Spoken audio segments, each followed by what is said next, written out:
আপনারা দেখছেন নিউজ তৎকাল 24। নমস্কার, নিউজ তৎকাল 24 এর পর্দায় আপনাদের সকলকে স্বাগত। আপনাদের সাথে আমি দেবব্রত। দেখে নেব এখনকার সংবাদ শিরোনামগুলি। পুকুর ভরাটের অভিযোগে উত্তাল মনুবাজার, প্রশাসনিক নিয়ম ভাঙার অভিযোগে চরম উত্তেজনা।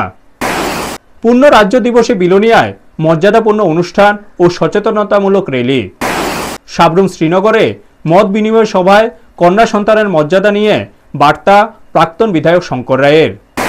সাবরুমে বসন্ত পঞ্চমীর প্রস্তুতি তুঙ্গে, মৃৎ শিল্পীদের পরিশ্রমে জাগছে বিদ্যার দেবী।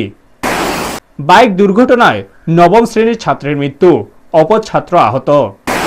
বিধায়ক সুশান্ত দেবের হুঁশিয়ারি, ছাত্রছাত্রীদের প্রতি কোনো রকম আঘাত বরদাস্ত নয়। ত্রিপুরার মেয়ে সৃষ্টি সূত্রধর সর্বভারতীয় পর্যটন সৌন্দর্য প্রতিযোগিতায় প্রথম। এখন সংবাদ বিস্তারিত। পুকুর শুধু জল জমার গর্ত নয়, এটি একটি এলাকার প্রাণ। গ্রামের জলাধার, পরিবেশের ভারসাম্য, জীববৈচিত্র্য ও মানুষের দৈনন্দিন জীবনের সঙ্গে পুকুরের সম্পর্ক গভীর। কিন্তু সেই পুকুরই যদি নিয়ম না মেনে ভরাট করার উদ্যোগ নেওয়া হয়, তাহলে তা শুধু একটি জমির রূপ বদল নয়, তা প্রকৃতির বিরুদ্ধে এক প্রকার যুদ্ধ ঘোষণা। এমনই অভিযোগ উঠে এসেছে সাবরুম মহকুমার মনুবাজার এলাকার গোয়াচাঁদ মাস্টারপাড়া থেকে। প্রশাসনিক অনুমতি ছাড়াই একটি বড় পুকুর ভরাটের কেন্দ্র করে এলাকায় তীব্র উত্তেজনা ছড়িয়েছে। স্থানীয় সূত্রে জানা গেছে, গোয়াচাঁদ রবীন্দ্র আচার্যি তার মালিকানাধীন প্রায় 1 কানিরও বেশি জমি, যার মধ্যে একটি বড় পুকুরও রয়েছে, বিক্রি করেন। এই জমির ক্রেতা হলেন মনুবাজার হিরো শোরুমের মালিক কিশোর সাহা। অভিযোগ উঠেছে, জমি কেনার পর তিনি কোনো ধরনের প্রশাসনিক অনুমতি বা পরিবেশগত ছাড়পত্র ছাড়াই ওই পুকুর ভরাটের উদ্যোগ নেন। এই ঘটনাকে ঘিরে এলাকাবাসীর মধ্যে প্রবল ক্ষোভ তৈরি হয়। সাধারণ মানুষের প্রশ্ন, প্রশাসনের স্পষ্ট অনুমতি ছাড়া কিভাবে একটি বড় পুকুর ভরাট করার সাহস দেখানো যায়? পুকুর তো কেবল ব্যক্তিগত সম্পত্তি নয়, এটি এলাকার জল সংরক্ষণ, পরিবেশ রক্ষা ও প্রাকৃতিক ভারসাম্যের সঙ্গে সরাসরি যুক্ত। সচেতন নাগরিকদের মতে, এভাবে একের পর এক পুকুর ভরাট হলে ভবিষ্যতে এলাকায় জল সংকট, পরিবেশ দূষণ ও প্রাকৃতিক বিপর্যয়ের আশঙ্কা তৈরি হবে। গ্রীষ্মকালে পানীয় জলের সমস্যা আরও বাড়তে পারে বলেও তারা আশঙ্কা করছেন। এলাকাবাসীরা ইতিমধ্যে মুখ্যমন্ত্রী ও মহকুমা শাসকের কাছে লিখিতভাবে অভিযোগ জানিয়েছেন। তাদের দাবি, পুরো ঘটনার নিরপেক্ষ তদন্ত হোক। যদি নিয়ম লঙ্ঘনের প্রমাণ মেলে, তবে দোষীদের বিরুদ্ধে কঠোর শাস্তিমূলক ব্যবস্থা নেওয়া হোক। পুকুর ও জলাধার রক্ষায় প্রশাসন যেন দ্রুত কার্যকর পদক্ষেপ নেন। এই ঘটনা নতুন করে প্রশ্ন তুলে দিয়েছে, প্রশাসনের নজরদারি কি দুর্বল হয়ে পড়েছে? পরিবেশ সংরক্ষণের আইন কি শুধু কাগজে কলমেই সীমাবদ্ধ? এখন দেখার বিষয়, এই গুরুতর অভিযোগকে জেলা প্রশাসন ও মহকুমা প্রশাসন কতটা গুরুত্ব দিয়ে বিবেচনা করে এবং দ্রুত ব্যবস্থা নিয়ে সাধারণ মানুষের আস্থা কতটা ফিরিয়ে আনতে পারে। পুকুর রক্ষা মানে ভবিষ্যৎ রক্ষা, এই সত্যকে সামনে রেখেই মানুষের নজর এখন প্রশাসনের দিকে। ব্যুরো রিপোর্ট, নিউজ তৎকাল 24। আমি গোয়াচাঁদ নন্দীপাড়া মাস্টারপাড়া থেকে বলছি। আমার পাড়াতে মাস্টারপাড়াতে একটা পুকুর কিভাবে ভর্তি করছে, এটা সরকারের কাছে আমি, প্রশাসনের কাছে আমি দৃষ্টি আকর্ষণ করছি যে এই পুকুরটা 2 কানের কাছাকাছি হইব, পুকুরটা এটা ভর্তি করছে। এটা পঞ্চায়েতের থেকেও বারবার ওনারে জানানো হয়েছে যে পুকুরটা ভর্তি করতে হলে পারমিশন লাগবে, কিন্তু উনি পারমিশন ছাড়া কি ভর্তি করছে না পারমিশন ছাড়া ভর্তি করছে, তো এটা ঠিক আমরা কইতে পারতেছি না। যাই হোক, আমি প্রশাসনের কাছে দৃষ্টি আকর্ষণ করছি যেটা এটা তদন্ত করার জন্য। আজ ইতিহাসের পাতায় ত্রিপুরার জন্য একটি গর্বের দিন, পূর্ণ রাজ্য দিবস। আত্মপরিচয়, সাংস্কৃতিক ঐতিহ্য ও প্রশাসনিক স্বীকৃতির এই বিশেষ দিনটি রাজ্যের প্রতিটি মানুষের হৃদয়ে গেঁথে আছে। সেই আবেগ ও মর্যাদা নিয়ে সারা রাজ্যের সঙ্গে দক্ষিণ ত্রিপুরা জেলাতেও দিনটি উদযাপিত হলো নানা কর্মসূচির মাধ্যমে। দক্ষিণ জেলা তথ্য ও সংস্কৃতি দপ্তরের উদ্যোগে বিলোনিয়ার শচীন দেববর্মন অডিটোরিয়ামে পূর্ণ রাজ্য দিবস পালন করা হয় যথাযোগ্য মর্যাদায়। অনুষ্ঠানের প্রধান অতিথি হিসাবে উপস্থিত ছিলেন ত্রিপুরা সরকারের সমবায় ও সংখ্যালঘু দপ্তরের মন্ত্রী শুক্লাচরণ নোয়াতিয়া। এছাড়া বিশেষ অতিথি হিসাবে উপস্থিত ছিলেন দক্ষিণ ত্রিপুরা জেলা পরিষদের সভাধিপতি দীপক দত্ত, ত্রিপুরা স্পোর্টস কাউন্সিলের সদস্য দীপায়ন চৌধুরী, বিলোনিয়া পুর পরিষদের চেয়ারপারসন নিখিল চন্দ্র গোপ, জেলা শাসক মোহাম্মদ সাজ্জাদ পি এবং জেলা তথ্য ও সাংস্কৃতিক আধিকারিক মনোজিৎ দেববর্মা। অনুষ্ঠানে বক্তৃতা রাখতে গিয়ে প্রত্যেক বক্তাই পূর্ণ রাজ্য দিবসের ঐতিহাসিক গুরুত্ব ও তাৎপর্য তুলে ধরেন। মন্ত্রী শুক্লাচরণ নোয়াতিয়া বলেন, 21শে জানুয়ারি ত্রিপুরা পূর্ণ রাজ্যের মর্যাদা পেয়েছে। এই দিনটি আমাদের গর্বের দিন। তিনি আরও বলেন, ভবিষ্যতে এই দিবসকে আরও বৃহৎ পরিসরে উদযাপন করা উচিত। শুধু একটি মঞ্চে সীমাবদ্ধ না রেখে জেলার প্রতিটি দপ্তরকে যুক্ত করে নাচ গান, সংস্কৃতি ও নানা কর্মসূচির মাধ্যমে দিনটি পালন করার জন্য তিনি জেলা শাসকের প্রতি আহ্বান জানান। তার মতে আগামী প্রজন্মের কাছে রাজ্যের ইতিহাস, কৃষ্টি, সংস্কৃতি ও উন্নয়নের দিকগুলো তুলে ধরায় এই দিবস পালনের মূল লক্ষ্য হওয়া উচিত। অনুষ্ঠান শেষে অডিটোরিয়াম প্রাঙ্গণ থেকে হাতে পোস্টার নিয়ে একটি সুসজ্জিত র্যালি বের হয়। র্যালিতে ছাত্রছাত্রীদের সঙ্গে পা মেলান মন্ত্রীসহ অন্যান্য অতিথিরাও। পাশাপাশি বাল্যবিবাহ রোধ নিয়ে তথ্যচিত্র প্রদর্শনের পাশাপাশি সচেতনতা র্যালিও করা হয়। ব্যুরো রিপোর্ট, নিউজ তৎকাল 24। তারা যে উদ্দেশ্য নিয়ে ত্রিপুরা রাজ্যকে ভারতের সাথে যুক্ত করেছিলেন, আমরা লক্ষ্য করছি এই 54 বছরের পরে আমাদের রাজ্য অনেক উন্নতি শিখরে পৌঁছেছে। শিক্ষা ব্যবস্থা থেকে শুরু করে স্বাস্থ্য ব্যবস্থা, পানীয় জল, বিদ্যুৎ, কৃষিতে সমগ্র যে বিষয়গুলি রয়েছে, সমস্ত বিষয়গুলিতে আমাদের রাজ্য একটা জায়গা করে নিতে পেরেছে। আমরা এ রাজ্য একটা যে উন্নয়নের শিখরে পৌঁছেছে, এখানে আমরা থেমে দেখতে চাই না। আমাদের উত্তর পূর্বাঞ্চলের যে রাজ্যগুলি রয়েছে, এই রাজ্যগুলিকে বিশেষ করে আমাদের ভারতবর্ষের মাননীয় প্রধানমন্ত্রী একটা বাড়তি নজর আমরা দেখেছি। উনি 2014 সালে প্রধানমন্ত্রী হওয়ার পর থেকে এই উত্তর পূর্বাঞ্চলের রাজ্যগুলোকে একটা আলাদা গুরুত্ব দিচ্ছেন, যেটা স্বাধীনতার পরে ভারতবর্ষের কোনো প্রধানমন্ত্রী এই উত্তর পূর্বাঞ্চলের জন্য এমন কোনো চিন্তাধারা করেন।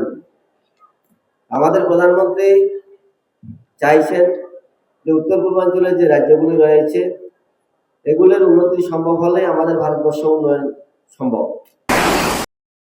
আমাদের জীবন, নিউ জেনারেশন, আমাদের জন্য আজকে এই অনুষ্ঠান আমি মনে করি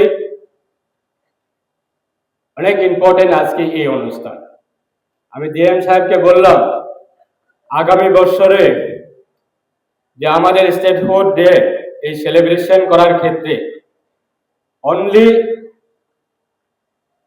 সাউথ ডিস্ট্রিক্টে আদার ডিপার্টমেন্টে কোনো প্রোগ্রাম যাতে না রাখা হয়, অনলি স্টেটহুড ডে সেটাকে আমরা এটা কালারফুল হিসাবে এটা খুব সুন্দরভাবে আমরা যাতে সেলিব্রেশন করা যায়, উইথ কালচারাল প্রোগ্রামের মাধ্যমে, বিভিন্ন আমাদের অনুষ্ঠানের মাধ্যমে সেটা যাতে করা হয়। সমাজ বদলাতে হলে পরিবর্তনে শুরু হতে হয় চিন্তা থেকে, আর সেই চিন্তাকে সঠিক পথে চালিত করার লক্ষ্য নিয়েই সাব্রম বিধানসভার অন্তর্গত শ্রীনগর গ্রাম পঞ্চায়েত এলাকায় অনুষ্ঠিত হলো এক গুরুত্বপূর্ণ মত বিনিময় সভা। শ্রীনগর এলাকার সমস্ত শ্রেণীর নাগরিকদের নিয়ে এই সভায় উপস্থিত ছিলেন প্রাক্তন বিধায়ক শঙ্কর রায়। সবার মূল উদ্দেশ্য ছিল সমাজের অন্তিম প্রান্তে থাকা মানুষের কাছেও তাদের মৌলিক অধিকার পৌঁছে দেওয়া এবং সামাজিক বৈষম্য দূর করার পথ নিয়ে আলোচনা করা। আলোচনার সময় শঙ্কর রায় সমাজে কন্যা সন্তানের প্রতি প্রচলিত মনোভাবের কঠোর সমালোচনা করেন। তিনি বলেন, আজও অনেক পরিবারে কন্যা সন্তানের জন্ম হলে হতাশা দেখা যায়, যা সভ্য সমাজের জন্য লজ্জার। ছেলে সন্তানকে যেমন বংশের প্রদীপ বলা হয়, তেমনি কন্যা সন্তানও কোনো অংশে কম নয়। শিক্ষা, সংস্কৃতি, সমাজ গঠন থেকে শুরু করে পারিবারিক দায়িত্ব পালনে মেয়েরা সমান দক্ষ। এই বাস্তবতা সমাজকে মেনে নিতেই হবে। তিনি আরও বলেন, নারী ও পুরুষের সমান অধিকার ও সম্মান নিশ্চিত না হলে প্রকৃত উন্নয়ন অসম্ভব। উন্নত সমাজ গড়তে হলে মেয়েদের মর্যাদা দিতে হবে, তাদের সুযোগ দিতে হবে এবং তাদের প্রতি দৃষ্টিভঙ্গি বদলাতে হবে। এই মত বিনিময় সভার মাধ্যমে সমাজে ইতিবাচক মানসিকতা গড়ে তোলা এবং কন্যা সন্তানের মর্যাদা প্রতিষ্ঠার বার্তা ছড়িয়ে দেওয়ার চেষ্টা করা হয়। সভায় উপস্থিত নাগরিকদের মধ্যে এই বক্তব্য ব্যাপক সাড়া ফেলে এবং সামাজিক সচেতনতা বৃদ্ধিতে এটি একটি গুরুত্বপূর্ণ ভূমিকা পালন করে। ব্যুরো রিপোর্ট, নিউজ তৎকাল 24।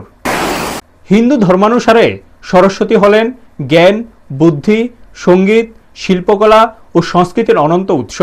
বসন্তের আগমনের সঙ্গে সঙ্গে মাঘ মাসের শুক্লা পঞ্চমী তিথিতে সারা দেশে তার আরাধনা করা হয়, যা সাধারণত বসন্ত পঞ্চমী নামে পরিচিত। এটি শুধু এক ধর্মীয় অনুষ্ঠান নয়, বরং শিক্ষার আলোয় জীবনকে আলোকিত করার এক সামাজিক ও সাংস্কৃতিক উৎসব। সাব্রুম মহকুমা জুড়ে এই বছরও চলছে পুজোর প্রস্তুতি। মৃৎশিল্পীরা দিনরাত এক করে প্রতিমা তৈরিতে ব্যস্ত। শিক্ষা প্রতিষ্ঠানগুলোতে যেমন সরস্বতীর পুজো হবে, তেমনি ঘরে ঘরে মূর্তি আর পূজার সরঞ্জামের ব্যস্ততা লক্ষ্য করা যাচ্ছে। পরিবারের অন্যান্য সদস্যরাও এই কাজে হাত লাগিয়েছেন, যেন প্রতিটি মূর্তিতে ফুটে ওঠে আরাধ্য দেবীর মহিমা। মৃৎশিল্পীরা জানাচ্ছেন, মূর্তির দাম বিগত বছরের মতোই রয়েছে, তবে প্রতিমা তৈরির উপকরণের খরচ অনেকটাই বৃদ্ধি পেয়েছে। সেই সব চ্যালেঞ্জের মধ্যেও তারা অক্লান্ত পরিশ্রম করে যাচ্ছেন, যেন শোভা পায় শিক্ষা ও সৃজনশীলতার দেবী। ব্যুরো রিপোর্ট, নিউজ তৎকাল 24। এবারে পুজোর বাজার কেমন যাচ্ছে? বাজার বলতে আমরা তো ছোটোখাটো কারিগর, বুঝছো, তো যার কারণে অ্যাকচুয়ালি কী করতাম, দুঃখের কথা তো পেয়ে শেষ নাই। তো যাই হোক, মানে কিছুটা দেখা যাইতেছে যে প্রথম প্রথম ভালো হয়তো, ইদানিংতে একটা সমস্যা দেখা যায় কি, মানে একটু আমি তো এসটি বা উপজাতি, অনেকজন মানে গ্রাম পাড়া প্রতিবেশী একটু হিংসা করে যে ওদের এসটি কাছে দেখতে লাগে, এরকম একটা সবসময় দেখা যায়। তো তাও গায়ে মাখি না, ঠাকুরের কাজ করি। আর বিশেষ করে এবছর তো একদম মুক্তি আইসে না করলেও সাথে তো সরস্বতী অর্ডারটা কমই হয়, তারপর পোলাপানের পূজাতে এটা মুক্তির রেট টেট এরকম হয় না। আর সাজগোজের ব্যাপারটা তো এটা বাড়তি থাকে, কারণ এটার মধ্যে আমরা এটার মধ্যে কোনো বডি পিন নাই। আগের তুলনায় কি এবার মূর্তির দাম বেশি না সাজসজ্জার? না না, আগের মতো সরস্বতীর দাম আগের মতোই। সাজ সরঞ্জামগুলি আপনারা কই এখান থেকে লোকাল পারচেজ করেন না আগরতলা থেকে? যে আগরতলার থেকে আমি ওই অনেক সময় কলকাতার থেকেও আসি। কৈলাসহর মহকুমার ইরানি থানাধীন বাবুরবাজার যুবরাজনগর সড়কে এক হৃদয় বিদারক দুর্ঘটনা ঘটেছে। নবম শ্রেণীর দুই ছাত্র দামি বাইক চালিয়ে গৃহশিক্ষকের বাড়ি যাচ্ছিলেন, কিন্তু যুবরাজনগর এলাকায় পৌঁছলে নিয়ন্ত্রণ হারিয়ে একটি কুটির সঙ্গে ধাক্কা লাগে। ধাক্কায় বাইক উল্টে যায় এবং ছিটকে পড়েন উভয়ই। ঘটনাস্থলে বাইক চালক আব্দুল কায়ুম মারা যায়। তার দেহ বর্তমানে জেলা হাসপাতালের মর্গে রাখা হয়েছে। অপর ছাত্র গুরুতর আহত হওয়ায় প্রাথমিক চিকিৎসার পর তাকে উন্নত চিকিৎসার জন্য আগরতলা জিবি হাসপাতালে স্থানান্তর করা হয়েছে। এরকম ঘটনাতে পুরো এলাকাতে শোকের ছায়া নেমে এসেছে। ব্যুরো রিপোর্ট, নিউজ তৎকাল 24। সকালবেলা স্টুডেন্টের শব্দ পাইয়া আমরা প্রত্যেক গ্রামের সব মানুষ এই আছি যে দুইটা স্টুডেন্ট, যেমন লগভগ 12-13 বছরের এরকম নানিবা, এরকম দুইটা ছেলে মানে একদম বাইকটি এখনো আছে, অ্যাক্সিডেন্ট করিয়া মানে এখানে ফালাইন অবস্থা আসলো। আমরা এখানে আইয়া স্পটে আইয়া ফায়ার সার্ভিস কল করার পরে ফায়ার সার্ভিস তারা আইয়া তারা উঠিয়া দেই, তারা লইয়া গেছে, বর্তমানে ডিস্ট্রিক্টও লইয়া গেছে। দুইজনও মানে আশঙ্কাজনক বাচ্চারা আমরা বুঝিয়ান না কোনো। আচ্ছা, এই জায়গাটার নাম কিটা? এটা হইল গিয়া টিলাবাজার থেকে বাবুবাজার যাওয়ার বিসিআর পাবনা টাউন পরিচয় সবাই জানে, পাবনা টাউন। নাগরচলা থেকে বিশালগড় ও চরিলাম এলাকায় সম্প্রতি ছাত্র সমাজ সহ যাত্রীদের ওপর বাস চালকদের হেনস্থার ঘটনা বাড়ছে, যা গভীর উদ্বেগের বিষয়। কয়েকদিন আগে বিশালগড়ের বিধায়ক ও প্রদেশ যুব মোর্চার সভাপতি সুশান্ত দেব বাস চালক ও মালিকদের সঙ্গে বৈঠক করে স্পষ্টভাবে জানিয়েছেন, যাত্রীদের সঙ্গে এই ধরনের অসভ্য আচরণ পুনরায় চলবে না। তবুও আজকে চরিলামে বাসে ওঠা ছাত্রছাত্রীদের সঙ্গে আবারও অসভ্য আচরণ করা হয়েছে। বিধায়ক সুশান্ত দেব তার ব্যক্তিগত সামাজিক মাধ্যমে কড়া বার্তা দিয়ে বলেছেন, যদি কোনো ছাত্রছাত্রী অনৈতিকভাবে অসুবিধার মুখোমুখি হন, দ্রুত নির্দিষ্ট গাড়ির নাম্বার সহ আমাদের সঙ্গে যোগাযোগ করুন। ছাত্রছাত্রীদের স্বার্থে কোনো রকম আঘাত বরদাস্ত করা হবে না। তিনি আরও উল্লেখ করেছেন, কিছু বিরোধী দলের লোকজন রাজ্যের জনদরদী সরকারের ভাবমূর্তিকে ক্ষুণ্ণ করার চেষ্টা করছে। এই হুঁশিয়ারির পর সাধারণ মানুষ কিছুটা স্বস্তি বোধ করছেন এবং আশা করা হচ্ছে বাস চালকরা নির্ধারিত নিয়ম মেনে যাত্রীদের নিরাপদ ও সম্মানজনক পরিবহন নিশ্চিত করবেন। ব্যুরো রিপোর্ট, নিউজ তৎকাল 24। নাগেরজলাতে চরিলামের ছাত্র সমাজ হেনস্থ হয়েছে এবং তার পূর্বেও বিশালগড় এবং চরিলামের যাত্রী নিয়েও একাধিক সমস্যা হয়েছে। সে বিষয়ে কি বলবেন বিধায়ক হিসাবে? এই বিষয়গুলো আমাদের নজরে এসছে। আমরা গত বছরও এই বিষয়গুলো নিয়ে নাগেরজলা স্ট্যান্ডের যারা বাস চালক আছে তাদের সঙ্গে আমরা কথা বলি, সমস্যার সমাধান করি। ইতিমধ্যে আমি 4-5 দিন যাবৎ সোশ্যাল মিডিয়ায় লক্ষ্য করছি আমাদের নাগের জেলায় বিভিন্ন বাস চালকরা, বিশেষ করে আমাদের বিশালগড় এবং চরিরামের যারা প্যাসেঞ্জার আছে, ছাত্রছাত্রীরা আছে বা যারা ডেইলি প্যাসেঞ্জারই করে, ওনাদেরকে বিশালগড় বা চরিরামের কথা শুনে তুলতে চায় না। এটা একটা ষড়যন্ত্র হতে পারে, সরকারের বিরুদ্ধে একটা চক্রান্ত হতে পারে। আমরা সবাই বদ্ধপরিকর প্রত্যেকটা নাগরিককে সঠিক পরিষেবা দেওয়ার জন্য। এবং আমি আজকে একটা সোশ্যাল মিডিয়ায় আমি একটা আপডেট দিয়েছি, একটা পোস্ট করেছি যে যদি বিশালগড়ের কোনো প্যাসেঞ্জার এরকম বা ছাত্রছাত্রী এরকম নিগ্রহের শিকার হয় তাহলে সঙ্গে সঙ্গে গাড়ির নাম্বার সহ আমাকে দেওয়ার জন্য। এবং এরকম বিষয় আমরা কিন্তু বরদাস্ত করব না, আগামী দিনে এইরকম বিষয় আমরা হতে দেব না। এবং আমাদের সরকারও এই বিষয়ে পদক্ষেপ নেবে। আমরা আগামী দিনে সেটা নিয়ে কী করা যায় আমরা বসবো, কথা বলবো। এবং এরকম আমাদের বিশালগড় বা চরিলামের প্যাসেঞ্জারদের সঙ্গে ছাত্রছাত্রীদের সঙ্গে এরকম কোনো বিষয় হলে, নিগ্রহ করা হলে এটা আমরা বরদাস্ত করব না, সেটা কঠোর হতে দমন করা হবে। এবার রাজ্যের গ্রামীণ এলাকার এক মেয়ে সর্বভারতীয় স্তরে সৌন্দর্য প্রতিযোগিতায় প্রথম স্থান অধিকার করে আবারও ত্রিপুরা রাজ্যের নাম উজ্জ্বল করল। ইতিমধ্যে সামাজিক মাধ্যমে এই খবর চাউর হতেই ঊনকোটি জেলা সহ গোটা রাজ্যের যুবক যুবতীদের মধ্যে বাড়তি উন্মাদনা লক্ষ্য করা গেছে।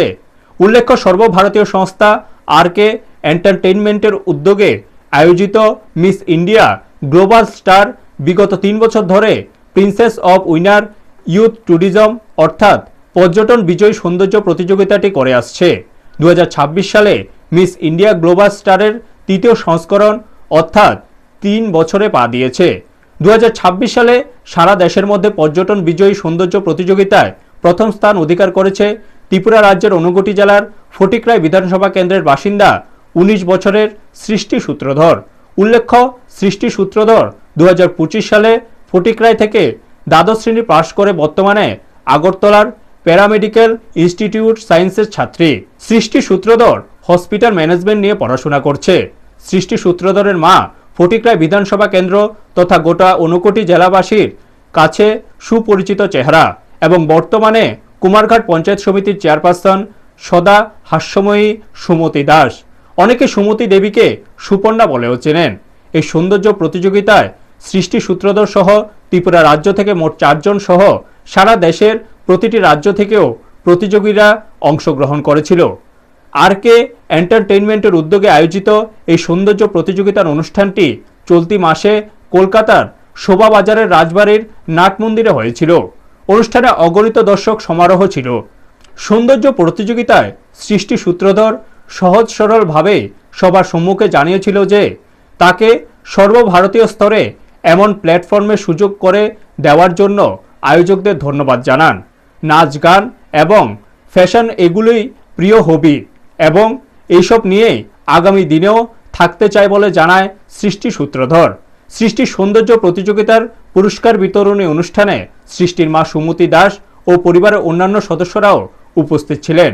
মেয়ের অসামান্য অবদানে মা সুমতি দাসও খুব খুশি।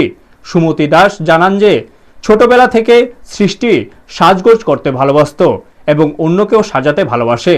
অন্যদিকে সৃষ্টি সূত্রধরের এই অসামান্য সাফল্যে গোটা রাজ্যের সাথে ঊনকোটি জেলাবাসীরও আনন্দিত এবং উল্লাস প্রকাশ করেছে। ব্যুরো রিপোর্ট, নিউজ তৎকাল 24। এখনকার মতো সংবাদ এই পর্যন্তই। আমাদের পরবর্তী অনুষ্ঠানের জন্য চোখ রাখুন নিউজ তৎকাল 24 এর পর্দায়। আপনারা দেখছেন নিউজ তৎকাল 24।